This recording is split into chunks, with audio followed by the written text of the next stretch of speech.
नमस्कार दोस्तों। मैं आज इस चैनल के माध्यम से आप लोगों के बीच पहली बार यूट्यूब पे उपस्थित हुआ हूँ। यह मेरे कुछ विद्वान दोस्तों का सामूहिक प्रयास है कि वो हर विषय पे अपनी क्षमता के अनुसार शिक्षा के क्षेत्र में कंट्रीब्यूशन कर सकें।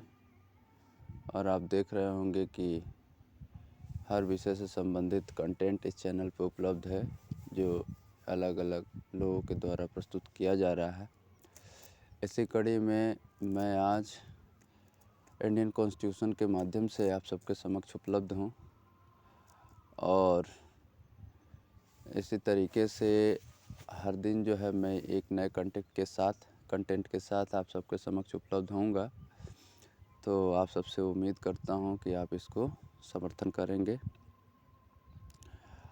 और विशेष आपकी सलाह और फीडबैक हमें अपेक्षित है, क्योंकि इसी के साथ ही हम अपने कंटेंट में बदलाव भी करेंगे और ख़ुद में जो कुछ भी त्रुटियाँ रही होगी उसको सुधार करेंगे। तो शुरू करते हैं। सबसे पहले मेरा परिचय। मेरा नाम अनीश कुमार है और मैं अभी करेंटली पेशे से एक शिक्षक हूँ और पहली बार यूट्यूब पे आप लोगों के बीच उपस्थित हूँ।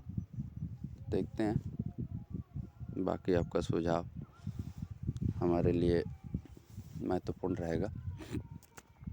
तो चलिए शुरू करते हैं। Constitution of India. भारत का संविधान का निर्माण कैसे हुआ? भारत के संविधान के बनने तक इसमें कौन कौन से पात्र जो थे इसमें सहायक हुए और इसकी शुरुआत कब हुई, इसी पे नज़र रखने के लिए हम शुरू करते हैं। Historical background of constitution. तो हम सब जानते हैं कि भारत में अंग्रेज़ सबसे पहले जो है 1600 ईस्वी में 31 दिसंबर 1600 ईस्वी में भारत आए। भारत में आने का उनका मुख्य पर्पज़ जो था वो व्यापार था। ब्रिटेन की महारानी क्वीन एलिजाबेथ प्रथम के द्वारा एक चार्टर उनको दिया गया, जिसके माध्यम से भारतीय और पूर्व के देशों में उनको व्यापार करने का एक अधिकार प्राप्त हो गया। उसके बाद भारत में व्यापार के साथ साथ उन्होंने 2 लगातार युद्ध लड़े, जिसको हम बैटल ऑफ प्लासी 1757 और बैटल ऑफ बक्सर 1764 के माध्यम से जानते हैं। इसी के बाद 1765 में अंग्रेज़ों और भारतीय राजाओं के बीच, जिसमें मीर कासिम, अवध के नवाब वाजिद अली शाह और दिल्ली के मुग़ल बादशाह शाह आलम सेकंड, इन तीनों के बीच और अंग्रेज़ों के तरफ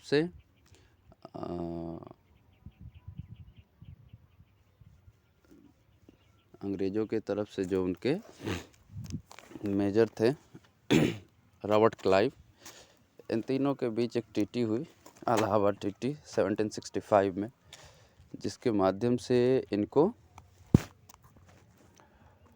दीवानी राइट्स मिली और दीवानी राइट्स के माध्यम से ये बिहार, बंगाल और उड़ीसा के सिविल और रेवेन्यू मैटर्स में इंटरफेयर कर सकते थे। यानी पूरी तरीके से इनको इन क्षेत्रों में एक्सक्लूसिव राइट मिल गई। अब वो अपने मर्ज़ी से यहाँ कुछ भी कर सकते थे। तो आप देख सकते हैं कि इसी के साथ जो है वह ट्रेडर के साथ साथ एडमिनिस्ट्रेटर के रूप में भी फंक्शन करने लगे। अब जब उनको एडमिनिस्ट्रेशन करने का भी जिम्मेदारी मिल गया, तो लोगों पे शासन करने के लिए समय समय पे उनके द्वारा कुछ रूल्स एंड रेगुलेशंस तय किए गए, जो हमारे संविधान का आधार बना। 1857 के विद्रोह के बाद, जो फर्स्ट वार ऑफ इंडिपेंडेंस कहा जाता है, तो 1857 के विद्रोह के बाद गवर्नमेंट ऑफ इंडिया एक्ट 1858 आया, जिसमें ब्रिटिश क्राउन ने ये अनुभव किया कि कंपनी सरकार के द्वारा भारतीय जनता पे या भारतीय राजाओं पे बहुत ज़्यादा ज्यादती की जा रही है, जिसकी वजह से इनके एडमिनिस्ट्रेशन को रेगुलेट करना पड़ेगा। तो इसी कड़ी में हम देखते हैं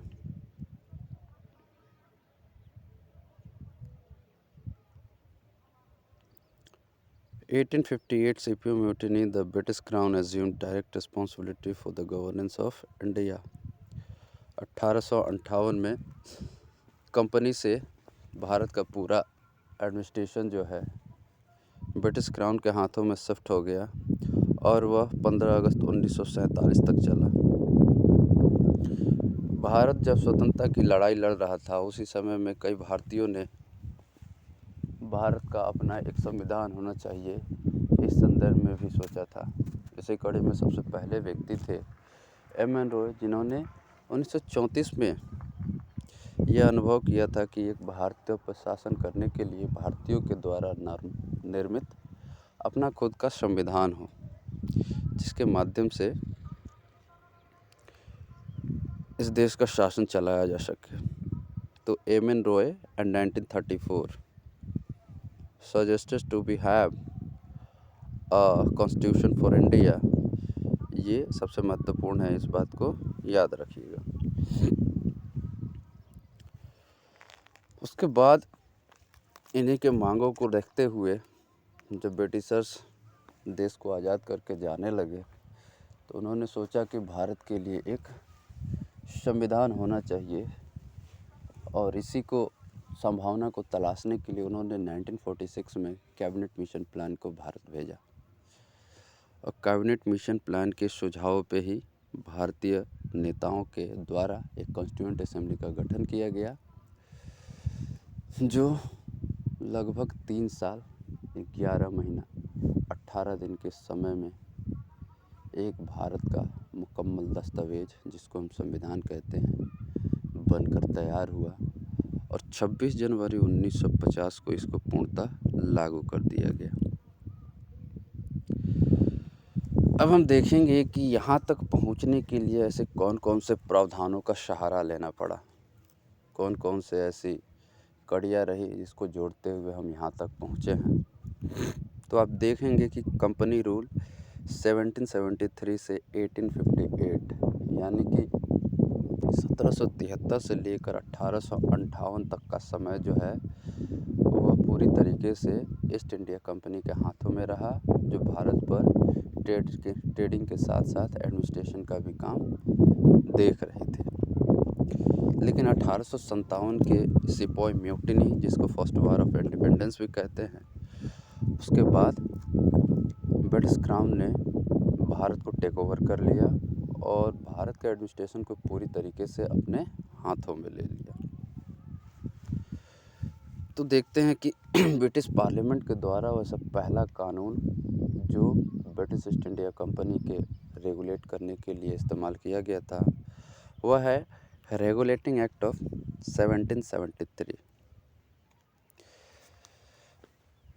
इस एक्ट को ब्रिटिश ईस्ट इंडिया कंपनी के अफेयर्स को कंट्रोल एंड रेगुलेट करने के लिए बनाया गया था। यह पहला ऐसा कानून था जिसके माध्यम से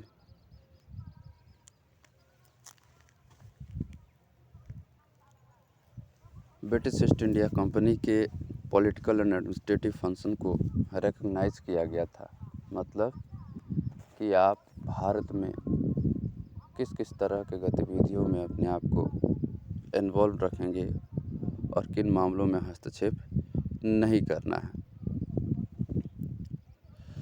इसी के साथ यह भारत में पहला सेंट्रल एडमिनिस्ट्रेशन फंक्शन का फाउंडेशन था, यानी कि एक कानून के माध्यम से प्रशासक की भूमिका में पहली बार जो है ईस्ट इंडिया कंपनी आई।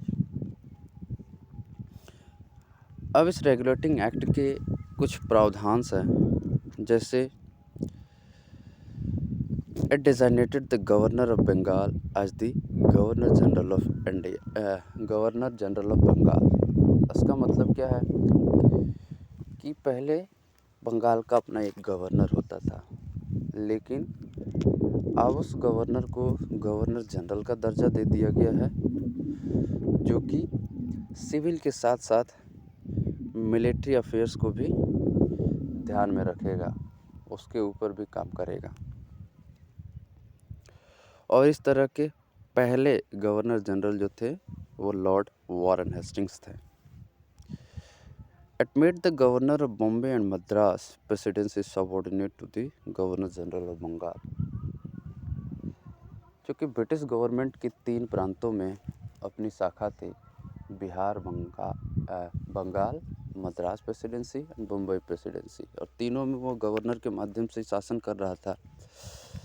तो एक्सक्लूसिव राइट्स जो है अब गवर्नर जनरल ऑफ बंगाल के हाथों में दे दी गई है। तो बाकी के 2 स्टेटों के जो गवर्नर जनरल थे वह बंगाल के गवर्नर जनरल के अधीन हो गए, यानी उनके पावर को सीज कर दिया गया। वो अपने क्षेत्रों में किसी भी प्रकार का कोई कानून का निर्माण नहीं कर सकते हैं शासन करने के लिए। उन मामलों में गवर्नर जनरल ऑफ बंगाल के सजेशंस एंड सहमति की आवश्यकता पड़ेगी। यह भारत में पहला, इसी एक्ट के माध्यम से भारत में पहला सुप्रीम कोर्ट का भी इस्टेब्लिशमेंट हुआ 1774 में, जो कि कोलकाता में इस्टेब्लिश किया गया। इसमें 4 जज थे, जिसमें से 1 मुख्य जज और 3 उसके सबऑर्डिनेट थे। जो मुख्य जज थे उनका नाम था सर एलिजा एम्पे।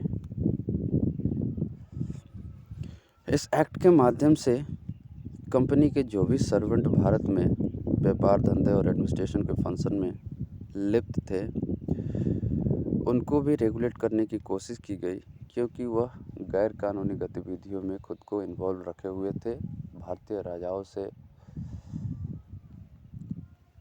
ब्राइब लेते थे, घूस लेते थे और उन पे बेवजह दबाव बनाकर उनसे ज़्यादा से ज़्यादा कर उगाही करते थे। इसमें वे अपना खुद का व्यापार करना शुरू कर दिए थे, न कि कंपनी का। इसीलिए कंपनी को बहुत ही ज़्यादा घाटा हो रहा था, जिसके कारण रेगुलेटिंग एक्ट ऑफ 1773 लाना पड़ा। इस एक्ट के माध्यम से ब्रिटिश गवर्नमेंट ने कंपनी के ऊपर काफ़ी ज़्यादा ताकत हासिल कर ली और एक नई संस्था का भी उसने गठन किया, जिसको कोर्ट ऑफ डायरेक्टर्स कहते हैं। This was a governing body of the company and its function was to report on its revenue and civil and military affairs in India। इसका मतलब क्या है कि यह कोर्ट ऑफ डायरेक्टर्स जो है, कंपनी के जो भी civil, revenue and military affairs Bharat में डिस्चार्ज किए जा रहे थे, इसके मामले पे वो कंपनी ब्रिटिश पार्लियामेंट को रिपोर्ट करेगी। इसके बाद एक दूसरा एक्ट आया, जो इसके ठीक 10 साल बाद हमें देखने को मिलता है। उसको हम पिट्स इंडिया एक्ट के नाम से जानते हैं, जो 1784 में आया। इसको ब्रिटेन के प्रधानमंत्री उस समय थे विलियम पिट, इनके द्वारा तैयार किया गया था। इस एक्ट के फीचर्स क्या थे? It distinguishes between the commercial and political functions of the company. अब यहाँ पे आप देख रहे हैं कि कंपनी के कमर्शियल एंड पॉलिटिकल फंक्शंस क्या क्या होने चाहिए, यानी किन किन मामलों में वो व्यापारिक फंक्शंस डिस्चार्ज कर सकते हैं, कहाँ पे उनको एडमिनिस्ट्रेशन के रूप में फंक्शन करना है। उनके इस फंक्शन को पूरी तरीके से बांट दिया गया। It allowed the court of directors to manage the commercial affairs, but created a new body called Board of Control to manage the political affairs।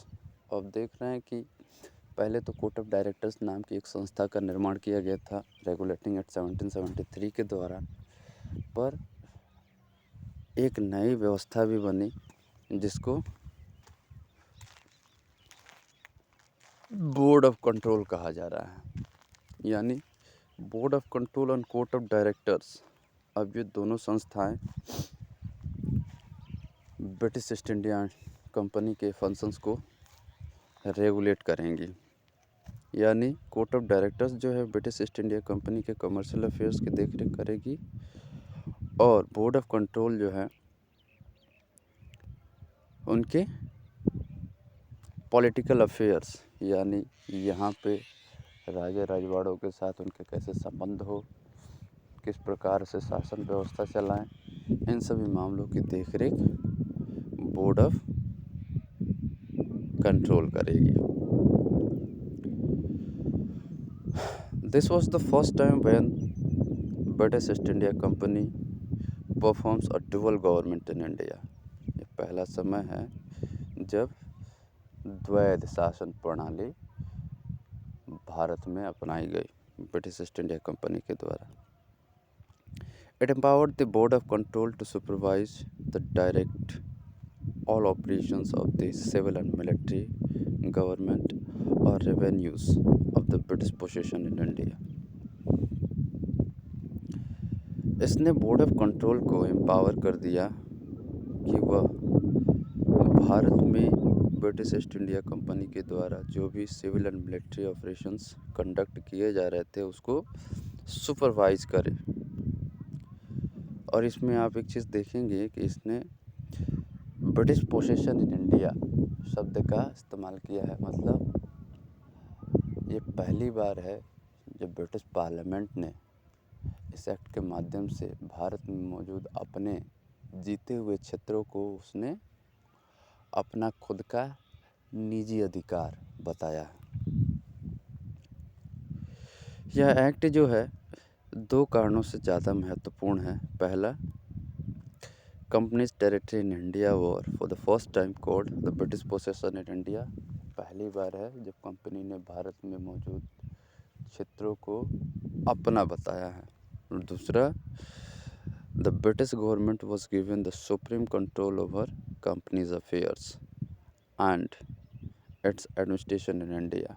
और दूसरा ये कि ब्रिटिश पार्लियामेंट या फिर कहें ब्रिटिश गवर्नमेंट को कंपनी के ऊपर पूरी तरीके से कंट्रोल स्थापित करने में मदद किया। यानी वो कंपनी के सिविल और मिलिट्री अफेयर्स को पूरी तरीके से रेगुलेट कर सकते हैं। अब ये दो एक्ट जो था वो रेगुलेशन था, लेकिन अब हम देखेंगे चार्टर एक्ट। यानी रेगुलेशन और एक्ट में बेसिक सा अंतर ये है कि वो कंपनी के फंक्शंस एंड अफेयर्स को रेगुलेट करने की बात कर रहा था, लेकिन इस एक्ट के माध्यम से जो भी कानून बनेंगे उसको कंपनी को फॉलो करने पड़ेंगे। यानी इसी के दायरे में रह के उसको काम करने पड़ेंगे। This was the final step toward centralization in British India. मतलब अभी तक जो है British East India Company Bharat में अपनी सत्ता का केंद्रीकरण कर रही थी। यानी पूरी तरीके से कंट्रोल अपने हाथों में ले रही थी।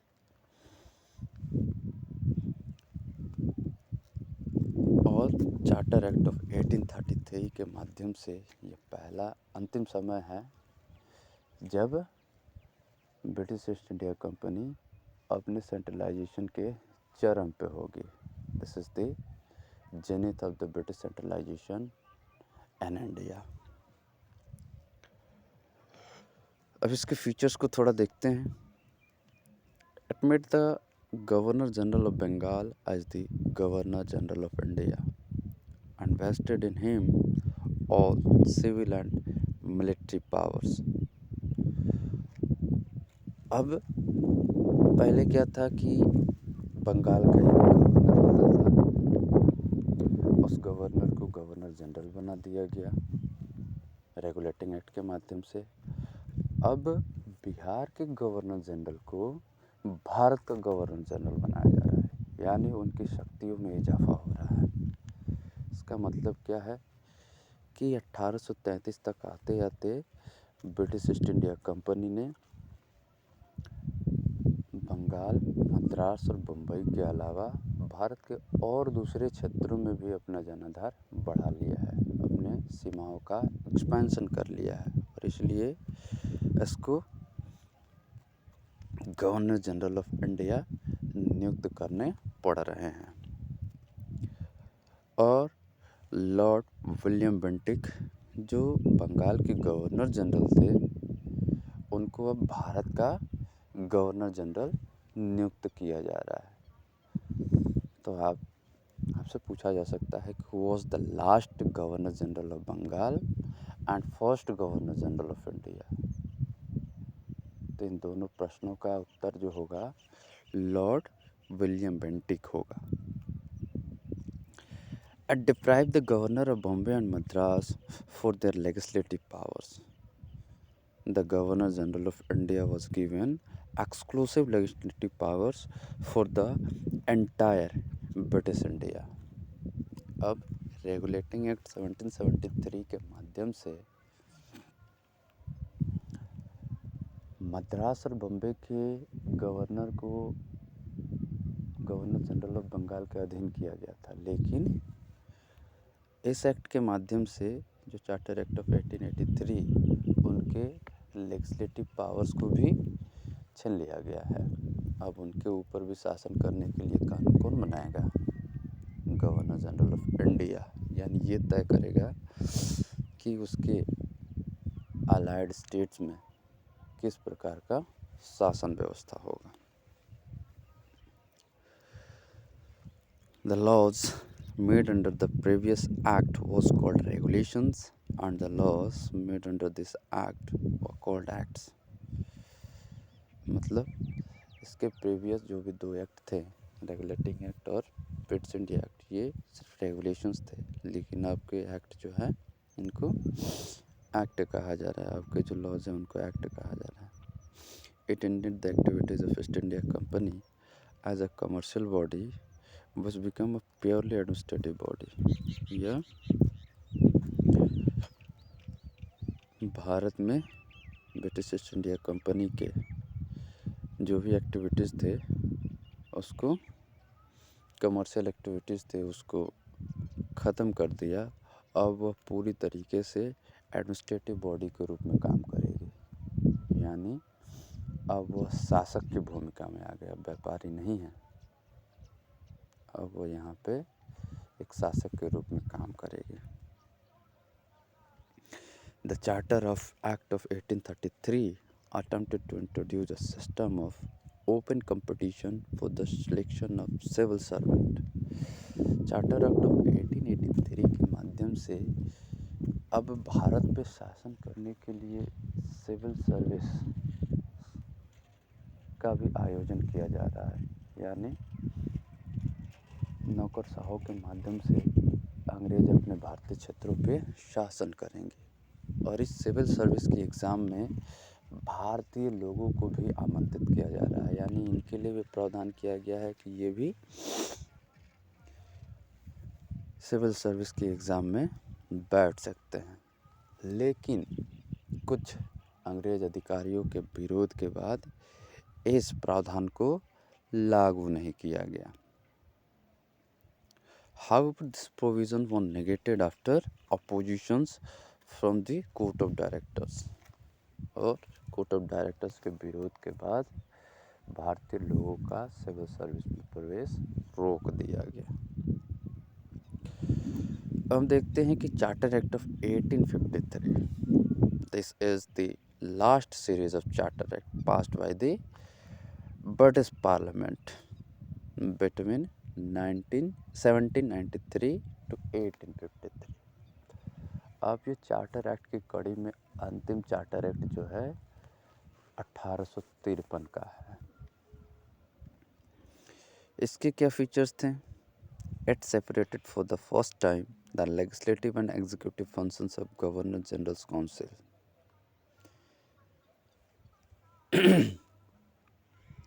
अब ये जो है, जो भारत का गवर्नर जनरल नियुक्त किया गया था लॉर्ड विलियम बेंटिक को, उसके बाद जो भी भारत के गवर्नर जनरल नियुक्त हुए हैं, उनके एग्जीक्यूटिव फंक्शंस को सपोर्ट करने के लिए इनके लेजिस्लेटिव काउंसिल में सदस्यों की संख्या बढ़ा दी गई। यानी पहले 4 थे, अब 6 कर दिया गया।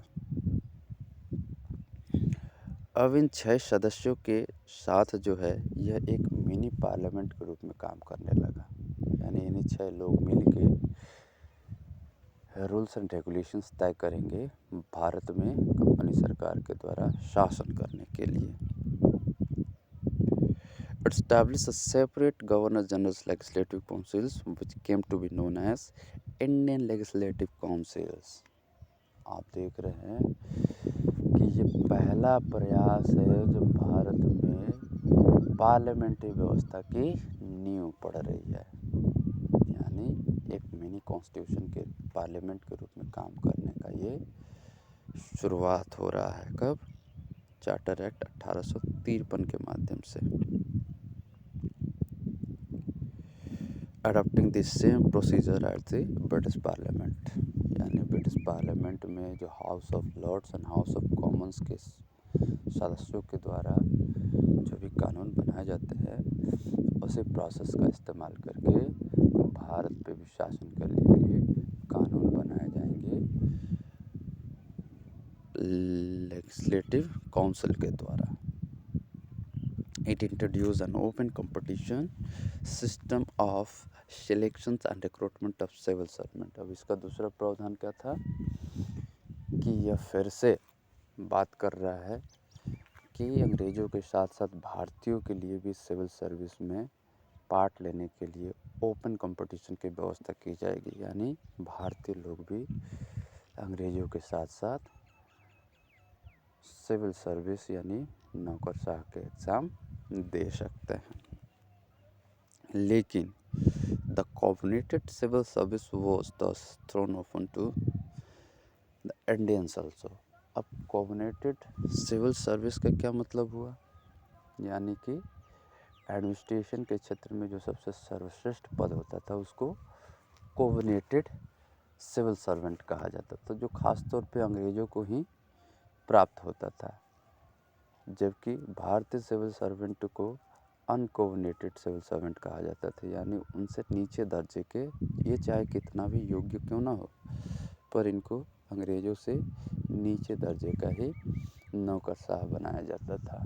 इसलिए कोऑर्डिनेटेड और अनकोऑर्डिनेटेड शब्द का इस्तेमाल आप देखते होंगे।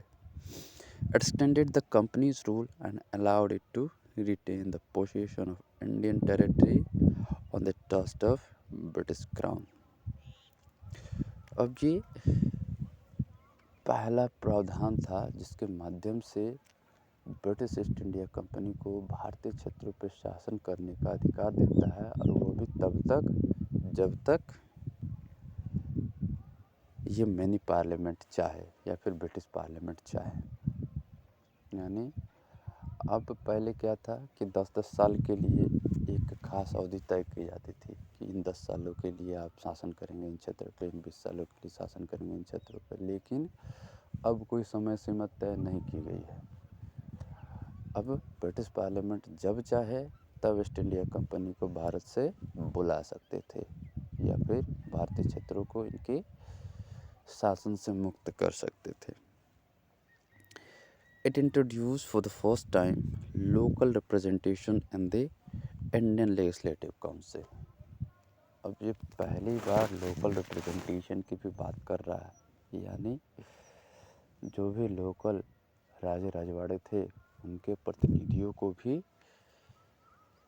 सेंट्रल लेजिस्लेटिव काउंसिल में शामिल किया जा रहा है। यानी इन 6 सदस्यों की टीम थी, उसमें से 4 जो थे वह लोकल प्रोविंशियल स्टेट से आए हुए थे, जिसमें मद्रास, बॉम्बे, बंगाल और आगरा प्रमुख थे। यानी इन 4 स्टेट से, इन 4 क्षेत्रों से सदस्य गवर्नर जनरल के लेजिस्लेटिव काउंसिल में शामिल हुए थे। और इसके साथ हम देखते हैं कि रेगुलेटिंग एक्ट के साथ साथ चार्टर एक्ट भी समाप्त हुए। अब इसी कड़ी में हम इंडियन काउंसिल एक्ट को अगले दिन पढ़ेंगे। तब तक के लिए धन्यवाद। आपकी सुझाव और सहमति हमारे लिए अपेक्षित रहेगी। सो प्लीज़ कमेंट ज़रूर कीजिएगा कि इसमें क्या बदलाव करने हैं। धन्यवाद।